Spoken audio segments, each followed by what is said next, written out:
사도신경하심으로 우리의 신앙을 하나님 앞에 고백합니다. 나는 전능하신 아버지 하나님, 천지의 창조주를 믿습니다. 나는 그의 유일하신 아들 우리 주 예수 그리스도를 믿습니다. 그는 성령으로 잉태되어 동정녀 마리아에게서 나시고 본디오 빌라도에게 고난을 받아 십자가에 못 박혀 죽으시고 장사된 지 사흘 만에 죽은 자 가운데서 다시 살아나셨으며 하늘에 오르시어 전능하신 아버지 하나님 우편에 앉아 계시다가 거기로부터 살아있는 자와 죽은 자를 심판하러 오십니다. 나는 성령을 믿으며 거룩한 공교회와 성도의 교제와 죄를 용서받는 것과 몸의 부활과 영생을 믿습니다. 아멘. 찬송가 309장입니다.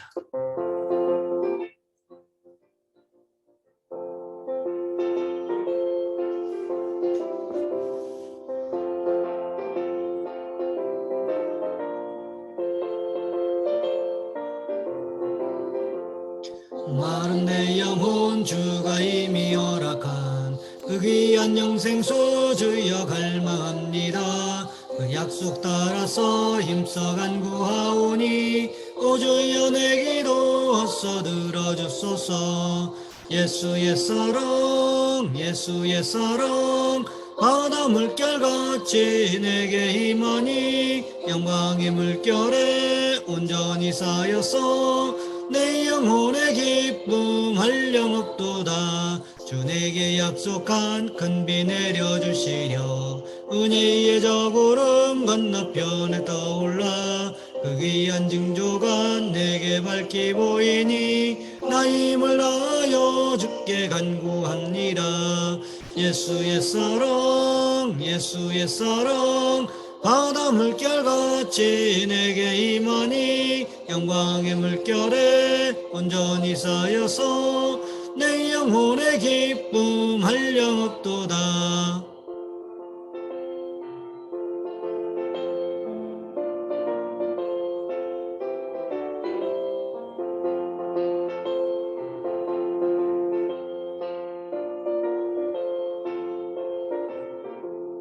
은혜의 소낙빛 지금 흡족히 내려 구원의 큰 강물 흘러차고 넘쳐서 내 주한 모든 죄 모두 씻어버리니 나 지금 은혜를 충만하게 받았네.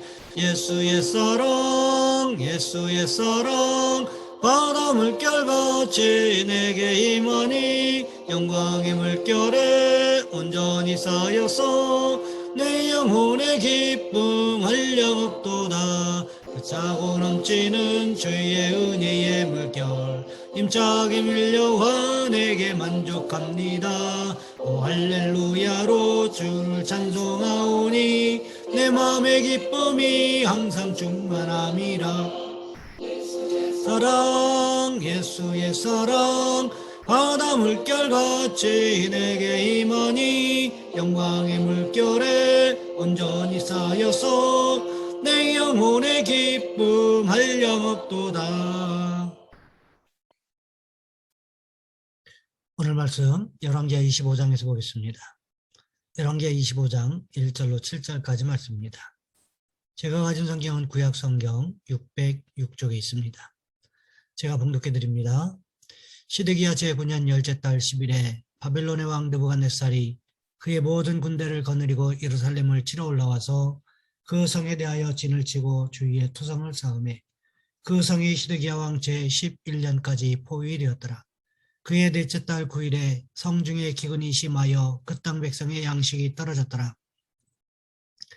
그 성벽이 파괴되매 모든 군사가 밤중에 두 성벽 사이 왕의 동산 견문길로 도망하여 갈대아인들이 그 성읍을 에워쌌으므로 그가 아라바 길로 가더니 갈대아 군대가 그 왕을 뒤쫓아가서 여리고 평지에서 그를 따라잡음에 왕의 모든 군대가 그를 떠나 흩어진지라.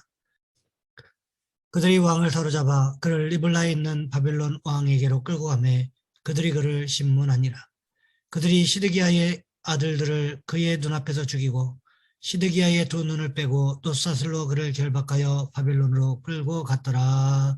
아멘. 오늘 본문의 말씀을 가지고 멸망의 길이라는 제목으로 함께 말씀을 살펴보겠습니다. 룻기에 보면 나오미의 며느리 룻과 오르바가 나옵니다. 그 중에 오르바가 시어머니에게 입을 맞추고 떠나는데 항상 입 맞추는 사람을 조심해야 합니다. 유다도 예수님께 입을 맞추고 떠났습니다. 오르바는 작은 가슴이라는 뜻입니다. 가녀리고 착한 이미지입니다. 룻은 선한 벗이라는 의미를 가지고 있습니다. 위클리프 성경사전에 랍비 문헌을 인용해 기술한 내용이 있는데 그 기록에 의하면 이 오르바가 나중에 골리앗의 어머니가 되었다고 합니다. 골리앗은 다윗의 물맷돌에 맞아 죽은 블레셋의 거인 장수입니다. 키가 6규빗 한 뼘으로 3m가 훨씬 넘는 다윗이 쳐다볼 수도 없는 장대한 장수였습니다. 가녀리고 연약한 오르바가 나오미를 떠나서 아주 잘 살았던 모양입니다. 세상에서 장수를 키워낸 어머니가 되었습니다. 그렇게 세상에서 잘 살고 성공하다가 지옥에 갔다는 모델이 될 수 있습니다. 이 내용대로라면 오르바는 골리앗의 어머니가 되고 룻은 골리앗을 쓰러뜨린 다윗의 증조할머니가 되었습니다. 위클리프 성경사전을 보면 오르바가 룻과 함께 그 시어머니 나오미를 40보 정도 따라갔다가 그 백성과 그 신에게로 돌아갔는데 공교롭게도 골리앗이 이스라엘 군대를 괴롭힌 날수가 40일입니다. 그래서 이스라엘 백성이 자녀 교육의 하나인 쉐마를 낭송할 때 그 이야기를 꼭 읽어준다고 합니다. 오르바의 길은 멸망의 길이고 룻의 길은 생명의 길이라는 걸 가르치는 것입니다. 하나님께서 오르바에게 기회를 안 주신 것이 아닙니다. 오르바가 자기 선택으로 은혜의 길을 버리고 욕심을 따른 것입니다. 사울이 이스라엘 초대왕으로 선택되었지만 다윗을 미워하느라고 그 욕심 때문에 비참한 멸망의 길을 스스로 걸어간 것입니다. 유다도 예수님의 12제자 속에 들어가는 엄청난 복을 누렸지만 은 30양에 눈이 팔리고 욕심 때문에 예수님을 파는 저주의 길을 스스로 선택했습니다. 선택은 자기 몫이기 때문에 그렇습니다. 순간의 선택이 영혼을 좌우하기에 순간의 선택이 가장 중요하고 힘든 것입니다. 그러하기 우리는 하나님 편에서 은혜를 베풀 수 있는 자리를 선택하고 하나님께서 책임져 주시기를 구하는 믿음의 길을 선택해야 한다는 것입니다. 오늘 본문에도 보시면 남왕국 유다의 마지막 왕 시드기야에 대하여 기록하고 있습니다. 시드기야가 왕위에 오른 지 9년 10째 달 10일에 바빌론을 배반합니다. 그러자 바빌론 왕 느부갓네살이 모든 군사를 거느리고 남왕국 유다를 쳐들어왔습니다. 그럼에도 불구하고 남왕국 유다가 햇수로 3년 동안 최선을 다해 싸웠습니다. 예루살렘 성이 천혜의 요새였기 때문에 바빌론의 최정예 부대가 있다고 할지라도 쉽게 정복할 수가 없었다는 거지요. 그러자 바빌론 군대가 어떻게 합니까? 토성을 쌓기 시작하고 버티기 작전에 돌입합니다. 예루살렘 성으로 들어가는 모든 물자들을 막아버렸습니다. 그렇게 되자 무슨 일이 벌어졌습니까? 예루살렘 성 안에 식량이 떨어졌습니다. 기근이 일어났다는 거지요. 식량이 떨어지면 얼마나 비극적인 현상이 벌어지게 되는지 성경은 아주 신랄하게 기록해주고 있습니다. 햇수로 3년 동안 최선을 다해 싸우면서 하나님께서 도와주시기를 마음속으로 얼마나 간구했겠습니까? 하지만 하나님께서 우상숭배에 몰두해 있던 남왕국 유다 백성들을 도와주실 이유가 있었겠습니까? 아무리 정신력이 뛰어나다고 할지라도 결국 하나님께서 함께 하시지 않으니까 모든 것이 소용이 없다라는 것입니다. 양식이 떨어지게 되고 힘이 떨어지게 되자 바벨론 군대가 성벽을 뚫는 것을 막지 못했다는 거지요.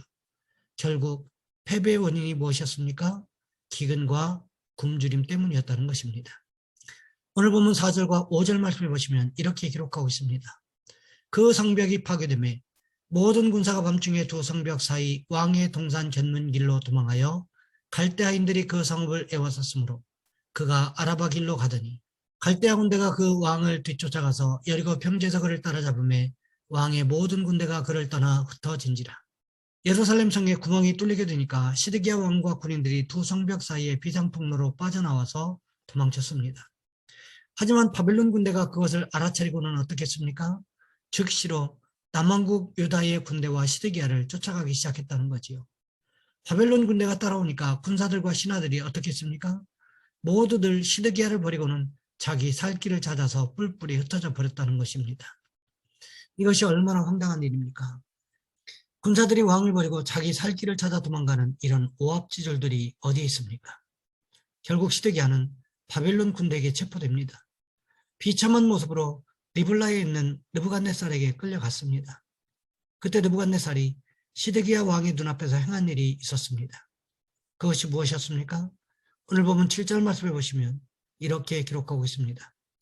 그들이 시드기야의 아들들을 그의 눈앞에서 죽이고 시드기야의 두 눈을 빼고 돛사슬로 그를 결박하여 바벨론으로 끌고 갔더라. 바벨론 왕 느부갓네살이 어떻게 했습니까? 시드기야의 아들들을 눈앞에서 처형했다는 거지요. 그리고는 시드기야의 두 눈을 뽑아버렸습니다. 그 이후에 쇠사슬로 결박하여 바벨론으로 끌고 가 버렸다는 거지요. 그렇다면 시드기야가 왜 이렇게 비참한 죄를 맞이했던 것일까요? 예레미야 36장 20절부터 25절까지 말씀해 보시면 이렇게 기록하고 있습니다.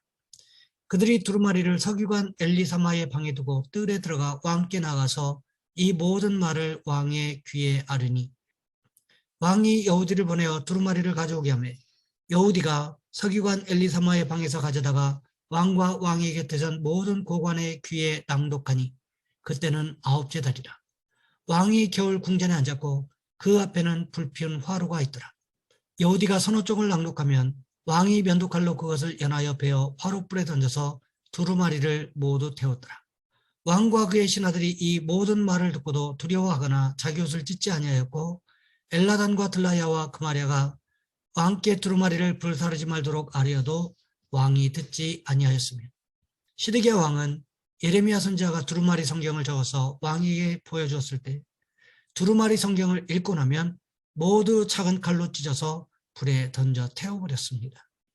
그래서 결국 예레미야는 또다시 자신의 예언서를 써야만 했다는 거지요.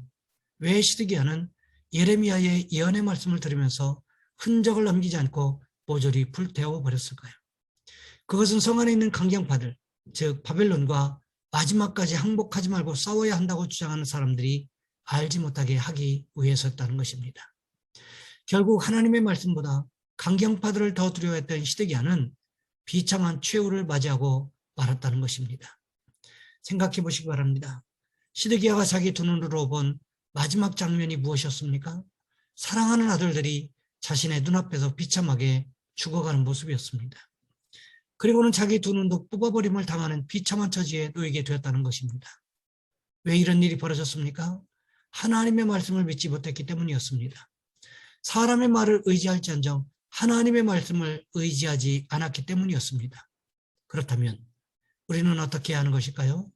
우리는 하나님의 말씀을 믿어야 한다는 것입니다. 천지는 변화해도 1.1획도 변하지 않는다고 하셨던 하나님의 약속의 말씀을 믿고 그 말씀대로 살아가는 축복이 있으시기를 주님의 이름으로 부탁을 드립니다. 이 시간 우리 한 목소리 함께 기도하겠습니다. 하나님, 우리는 사람의 말이 아닌 하나님의 말씀을 의지하고 살아가는 축복 있게 도와주옵소서. 또한 기도하실 것은 환우들을 위하여 기저질환자들과 환자들을 위하여 영적으로 육적으로 강건함을 달라고 이 시간 우리 주여 한번 간절히 부르신 후에 한 목소리 함께 기도합니다. 주여, 사랑의 하나님, 우리를 도와주시기를 원합니다.